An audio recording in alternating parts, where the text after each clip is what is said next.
विधानसभा चुनावों के बाद अब सभी के सभी पार्टी, कार्यकर्ता, नेता सब लोग अब लोकसभा चुनाव को टारगेट बनाकर उसी दिशा में आगे बढ़ रहे हैं और साम, दाम, दंड, भेद ये सारी चीजों को यूज करने वाले हैं चुनावों को जीतने के लिए। फिर चाहे से वो किसी से गठजोड़ करना हो, किसी नाराज को मनाना हो, ये सारी चीजें अब राजनीतिक गलियारों में चलने लगी हैं।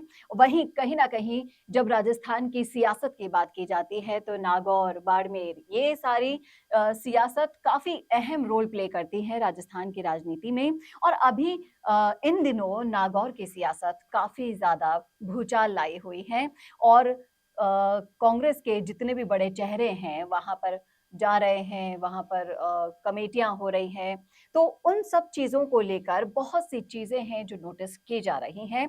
और इन दिनों डोटासरा के जो बोल हैं उसमें भी कहीं ना कहीं बेनीवाल का जिक्र हो रहा है। बेनीवाल के लिए वो क्या सोच रहे हैं, क्या टारगेट करना चाह रहे हैं, क्या हनुमान बेनीवाल और डोटासरा आगे जाकर हाथ मिला सकते हैं। और जिस तरह से राजनीतिक गलियारों में ये चर्चाएं चलती रहती हैं कि कांग्रेस के साथ गठबंधन हो सकता है हनुमान बेनीवाल का, पर्दे के पीछे की बात कुछ और थी लेकिन पर्दे के आगे क्या चल रहा है, इन सब मुद्दों पर आज हम चर्चा करने वाले हैं। चर्चा करने के लिए हमारे साथ मौजूद है हमारे editor in chief Varun Bhansali ji. Sir, आपका बहुत बहुत स्वागत है। तो मैं ये जानना चाहूंगी आपसे कि अभी जो राजनीतिक हलचल मची है चारों ओर, कांग्रेस की आंतरिक कलह को, गुटबाजी को अगर हम छोड़ दें तो अभी फोकस किया जा रहा है लोकसभा चुनाव पर। और कहीं ना कहीं डोटासरा के पिछले दिनों के बयान और हाल ही में दिए गए बयान से साफ साफ नजर आ रहा है कि वो अब राजस्थान की राजनीति में कोई नया मोड़ लाने वाले हैं। देखिए, अभी तक जितने भी समीकरण देखे आज से पहले या इस चुनाव से पहले, वो लगभग कांग्रेस के विरोध में जाते हुए नजर आ रहे थे। लेकिन अब एक समीकरण ऐसा बन रहा है जो कांग्रेस के पक्ष में बन रहा है और उस समीकरण से कहीं ना कहीं लोकसभा चुनाव में कुछ गलियां निकाल सकती है कांग्रेस, और खासकर जो 25 में से 25 सीटें जीतने का रिकॉर्ड है भाजपा का, वो तोड़ सकती है। और वो समीकरण जो बनता हुआ दिख रहा है वो नागौर की सीट का है। और वो इसलिए है क्योंकि जब पिछले चुनाव का को एनालिसिस करें तो उसमें से एक ही सीट ये ऐसी थी जो बीजेपी ने हनुमान बेनीवाल के लिए छोड़ी थी और हनुमान बेनीवाल उस सीट को जीत गए थे। तो बीजेपी के खाते में कुल 24 सीट आई थी, एक अलाई की सीट थी जो कि हनुमान बेनीवाल की थी। और उस समीकरण को मिलाते हैं अगर राजस्थान के इस समीकरण से, जहां बीजेपी के अंदर जाट बहुत कमजोर होता हुआ नजर आ रहा है, क्योंकि ना तो उनका सतीश पूनिया जीता है और ना संगठन से लेकर मंत्रिमंडल में जाटों को कोई बहुत ज्यादा तवज्जो दी गई है। झाबरमल खर्रा को यूडीएच मिनिस्टर बनाया है, लेकिन वो कोई सशक्त सशक्त चेहरा नहीं है जाट पूरी लॉबी का। और अभी तक बीजेपी ने संगठन में कोई खास बदलाव नहीं किए, वहां ब्राह्मणवाद बहुत ज्यादा हावी होता हुआ दिख रहा है। जाट उस करके तो नाराज थे ही पहले से बीजेपी के, उसके बाद में जब प्रियंका चौधरी पर जो हुआ है वो दिखाई दे रहा है। और भी लगातार ऐसी चीजें हो रही है जिससे जाट कौम जो सबसे ज्यादा वोट शेयर रखती है वो नाराज होती हुई नजर आ रही है। और इस समीकरण से हम तीसरे समीकरण को अगर मिलाएं तो भरतपुर और धौलपुर के जाटों का अभी तक आरक्षण का काम पूरा हुआ नहीं है, उनको आरक्षण मिला नहीं है, और जो आरक्षण हटाने वाले थे वो भी बीजेपी की ही थी। तो कांग्रेस अगर इन तीनों चीजों को मिला दे तो कहीं ना कहीं वो बहुत अच्छी तरीके से ये समीकरण को अपने पक्ष में ला सकती है। और इस पर से चौथा उनका ट्रम्प कार्ड होगा गोविंद सिंह डोटासरा। क्योंकि अगर अभी भाजपा और कांग्रेस, सिर्फ अगर इन दो पार्टियों की ही बात की जाए तो उनमें बड़े जाट चेहरे के रूप में बीजेपी के पास कोई नहीं है, कांग्रेस के पास गोविंद सिंह डोटासरा है।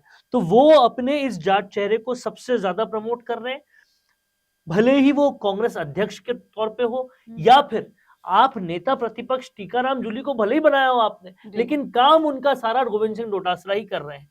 तो गोविंद सिंह डोटासरा एक होलसम पैकेज के तौर पर ये बताते हुए कि जब सरकार थी तब भी हमने इस जाट को तवज्जो दी, जब सरकार नहीं है तब भी हम उनको तवज्जो दे रहे हैं, और ये साबित करके कि बीजेपी में जाट की हैसियत ज्यादा नहीं है, कांग्रेस में ज्यादा है, वो कहीं ना कहीं आगे आएंगे।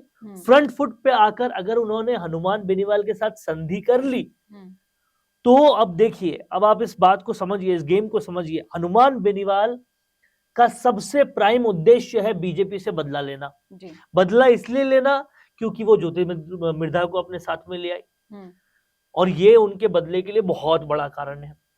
दूसरा बदला इसलिए लेना क्योंकि वो दुष्यंत चौटाला को ले आई। हुँ, तो उनके पास सारे रीजंस हैं। अब वो असली बदला लेंगे कैसे?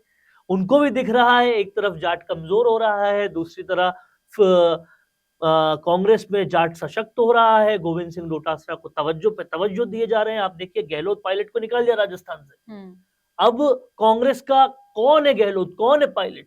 कांग्रेस में जो कुछ है अभी आज की डेट में केवल और केवल गोविंद सिंह डोटासरा है। हुँ, चाहे उन पे आरोप कितने भी लग रहे हो, कुछ भी कर रहे हो, वो फ्रंट फुट पर आकर खेल रहे हैं। जी। चाहे राजेंद्र राठौड़ उन पे आरोप लगा रहा हो या कोई भी आरोप लगा रहा हो, वो फ्रंट फुट पे आके खेल रहे हैं और वो सबसे सशक्त है इस तौर पर।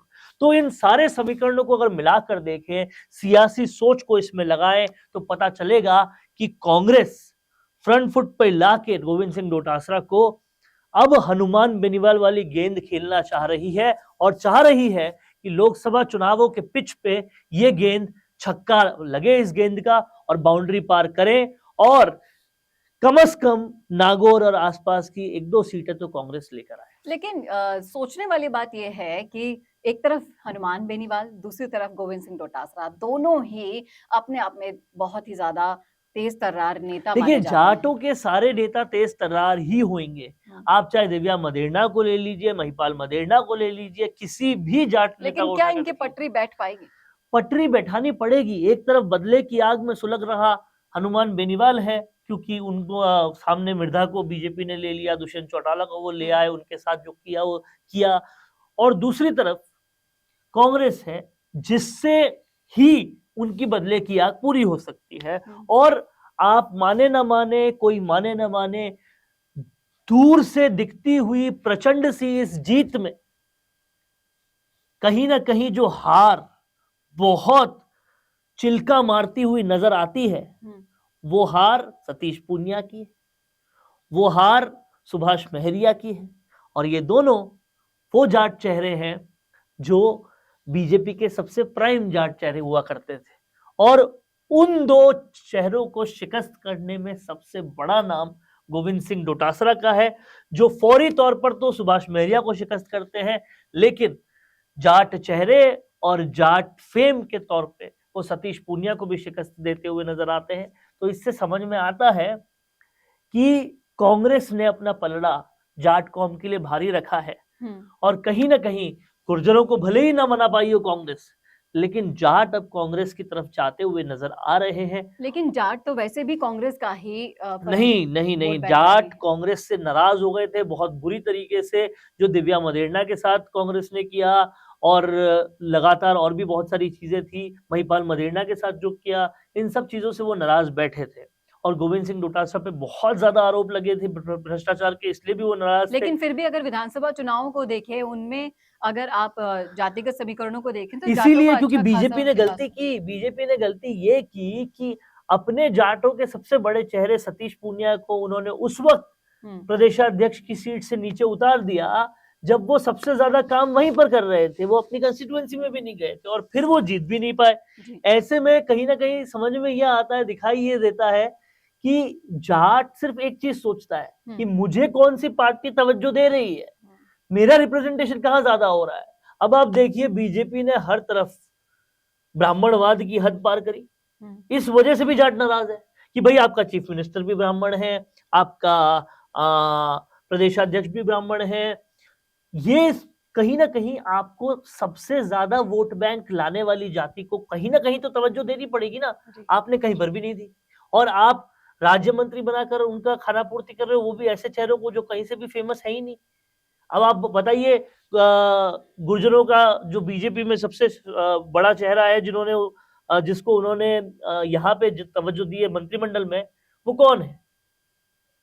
वो जवाहर सिंह बेढम। जवाहर सिंह बेगम। जवाहर सिंह बेगम कोई बड़ा नाम है क्या? हुँ, कोई बड़ा नाम नहीं है। आपने एक ऐसे आदमी को जो कल तक बहुत छोटा सा नाम था, उनको आप मंत्री बना दिया। ये अच्छी बात है कि आप अंतिम पंक्ति में से लोगों को लेके आ रहे हो, लेकिन उनके बड़े नामों का क्या? जी। उनको आपने कोई तवज्जो नहीं दी। यहाँ गुर्जरों को सचिन पायलट उसको कांग्रेस ने भी तवज्जो नहीं दी। तो कोई आपके बड़े नामों को तवज्जो नहीं दे रहा, तो गुर्जर तो वैसे का वैसे दुखी है। लेकिन जाटों में कांग्रेस ने गोविंद सिंह डोटासरा को तवज्जो देकर कम से कम ये साबित कर दिया कि कांग्रेस जाटों को आज भी तवज्जो दे रही है, और ये बीजेपी को कोर्स करेक्शन करना चाहिए। अब बीजेपी को यहाँ पर सोचने वाली बात बीजेपी के लिए यही है कि जो ये समीकरण बनते हुए दिखाई दे रहे हैं लोकसभा चुनावों से ठीक कुछ महीने पहले, बहुत कम समय बचा है लोकसभा चुनाव में, और ये समीकरण राजस्थान के बदल रहे हैं। हनुमान बेनीवाल, डोटासरा और कांग्रेस, और इस पर से अब जब तड़का लगेगा जाट आरक्षण का, तो आप देखिएगा कि उबलती हुई इस सब्जी में जब जाट आरक्षण का तड़का लगेगा, तो फिर ये पूरी तरह से सारे तड़के भुला देगी बीजेपी के, और कहीं ना कहीं बीजेपी को इसके लिए मुंह की खानी पड़ेगी। अब बीजेपी के पास एक ही चारा है कि वो अपना प्रदेशाध्यक्ष चेंज करे, क्योंकि जब आपके पास सीएम ऑलरेडी ब्राह्मण है, तो आपको जो सबसे बड़ी जाति है वहां से कम प्रदेशाध्यक्ष तो लाना चाहिए। और आप ऐसे चेहरे को लाओ जो बहुत अपनी विनेबिलिटी दिखा चुका हो। बाड़मेर में आप देखिए, बाड़मेर में आपके पास चेहरे हैं जो जीते हैं। आपके पास कैलाश चौधरी है, आपके पास सतीश पूनिया भी ऑप्शन है। सतीश पूनिया भले ही अपनी कंस्टिट्यूएंसी में हारे हों, लेकिन आज भी वो पॉपुलर लीडर, इस पे कोई मना नहीं कर सकता। आप उन ऑप्शन को एक्सरसाइज कीजिए, और अगर आपने नहीं किया तो आप जाटों को नहीं मना पाएंगे। और कहीं ना कहीं राजनीतिक गलियारों की चर्चाओं की ही हम बात करते हैं, तो वहां पर सीपी जोशी का जब नाम चुनावों के लिए लिया जाता है, तो कहीं ना कहीं हार के संकेत वहां से दिखाई दे रहे हैं। देखिए, बहुत सिंपल सी बात है, सीपी जोशी कहाँ से आते हैं? चित्तौड़गढ़ से आते हैं। चित्तौड़गढ़ से उन पर यकीन करके भाजपा ने क्या किया? भाजपा ने झोटवाड़ा के पूर्व विधायक जो थे नरपत सिंह राजवी, उनको वहां पर भेजा। क्या वो उनको जिता पाए? नहीं जिता पाए। और बीजेपी ने जिसको टिकट नहीं दिया वो आकिया जीत गए, और ये बता दिया कि सीपी जोशी की ताकत क्या है। जी, और कहीं ना कहीं इसी चीज की नाराजगी अब आगे भी देखने को मिल सकती है। नाराजगी देखने को मिल गई। आप देखिए, इससे पहले जब मोदी जी आए थे विधानसभा चुनाव से पहले, तो उनके रथ में कौन था उनके साथ? सीपी जोशी थे। उसके बाद कौन था? दिया कुमारी थी।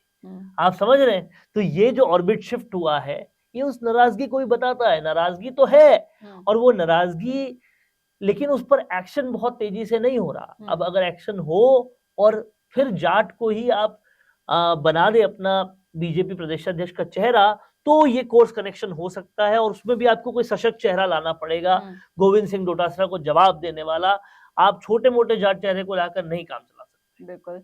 तो ये है वो सारे नए समीकरण जो बीजेपी के मिशन 25 में सेंध लगाने के लिए बिल्कुल तैयार बैठे हैं। अब देखना ये वाकई में दिलचस्प होगा कि क्या ये समीकरण बीजेपी के मिशन 25 में सेंध लगा पाएंगे, या फिर बीजेपी के पास अभी भी कुछ प्लान है जो इन सारे समीकरणों पर भारी पड़ सकता है। ये थी हमारी राय। आपकी क्या है? कमेंट करके जरूर बताइएगा कमेंट बॉक्स में। कैसा लगा वीडियो ये भी जरूर बताइएगा, और ऐसे ही और वीडियोस के लिए देखते रहिए राजस्थान संवाद। नमस्कार। अब आपको मिल सकती है लाइव चैनल में काम करते हुए पत्रकारिता की डिग्री। यूजीसी अप्रूव्ड यूनिवर्सिटी से मिलने वाली इस डिग्री के साथ आपको मिलेगा लाइव चैनल पर रिपोर्टिंग, एंकरिंग और प्रोडक्शन का काम करने का मौका। काम करने के साथ सीखना, और 70% प्रैक्टिकल और 30% थ्योरी के पैटर्न से सिखाते हुए आपको एक पूरा कोर्स करवाया जाएगा। यही नहीं, यहाँ आपको इंडस्ट्री के हिसाब से ट्रेन करने के लिए आज तक सी न्यूज और कई चैनलों में काम करने वाले लोग लेक्चर्स देंगे।